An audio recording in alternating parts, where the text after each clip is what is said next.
Hello friends, welcome back to my channel. এখন কিন্তু সবার স্কুল খুলে গেছে, যত কচি কাচারা রয়েছে তাদের চাই ঝটপট একটা টেস্টি রান্না। সেটা আজকে আমরা বানাবো। সেটা হলো সসেজ। আজকে আমরা বানাচ্ছি গার্লিক সসেজ। তো দেখা যাক কিরকম ভাবে বানাই। সসেজের জন্য চাই আমাদের 250 গ্রাম মতন চিকেন। চিকেনটাকে এরকম ছোট ছোট পিস করে কেটে নেবেন। একটা মিক্সি নিয়ে নেবেন, তার মধ্যে সব চিকেন গুলো দিয়ে দেবেন। এর মধ্যে দেবেন রেড চিলি, এটা আপনাদের হিসাব অনুযায়ী দেবেন, যে যতটা ঝাল খাবেন। Black pepper powder, salt, half teaspoon মতন রসুন বাটা, দেবেন অরিগ্যানো, কর্নফ্লাওয়ার,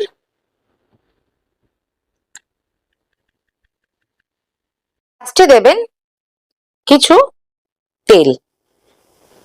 এই পুরো জিনিসটাকে আমাদের পেস্ট করে নিতে হবে। করা হয়ে গেছে, চলুন আমরা নেক্সট স্টেপে যাচ্ছি। হাতে সামান্য একটু তেল লাগিয়ে নেবেন।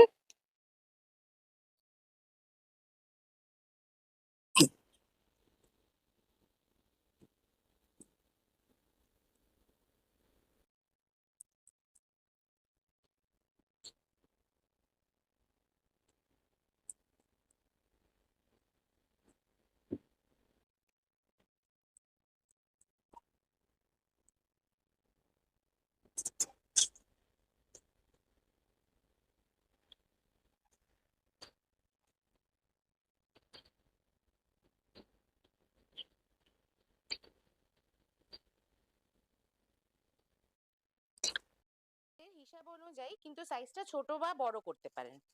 এরকম একটা ফয়েল পেপার নিয়ে নেবেন, নিয়ে এটাকে এরকম ভাবে কিন্তু একটু টাইট করে আপনাদেরকে র‍্যাপ করতে হবে। মনে রাখবেন যাতে ভেতরে লুজ না থাকে বা হাওয়া না ঢুকে যায়। এই জায়গাটা কিন্তু একটুখানি কেয়ারফুলি আপনারা করবেন প্লিজ, নয়তো কিন্তু সসে যত ভালো আর অত টাইটলি বাইন্ডিংটা কিন্তু আসবে না। সসেজটা যতটা আছে পুরো বাইন্ডিংটা করার পরে হাত দিয়ে অতটা মেজারমেন্ট করে একটু চেপে টুইস্ট করে দেবেন।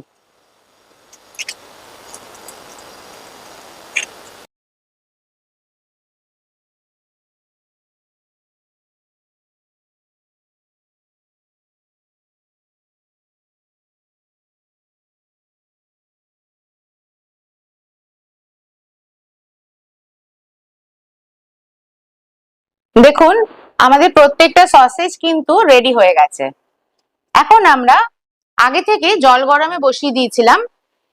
এখানে একটা একটা করে সসেজ কিন্তু আপনাদেরকে জলে দিয়ে দিতে হবে। এই সময় কিন্তু ফ্লেমটা মিডিয়ামে রাখবেন, খুব হাইও না খুব লোও না।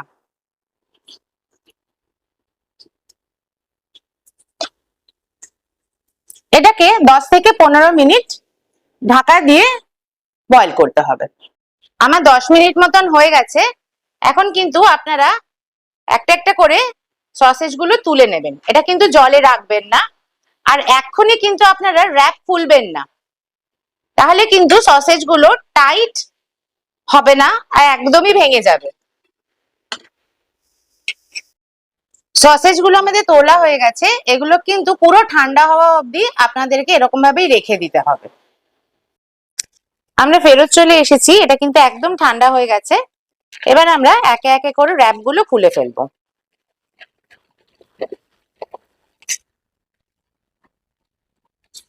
দেখুন পুরো দোকানের মতন। এটাকে আপনারা সবগুলো ছাড়িয়ে নিয়ে এগুলো কিন্তু আপনাকে রেস্ট করে রাখতে হবে। এখনই কিন্তু আপনারা এটাকে কাটবেন না, তাহলে কিন্তু ভেঙে যাওয়ার চান্স থাকবে। এগুলো একটা একটা করে এরকম কন্টেনারে রেখে আপনারা কিন্তু এটাকে নর্মাল ফ্রিজে রেখে দেবেন, ডিপে রাখবেন না।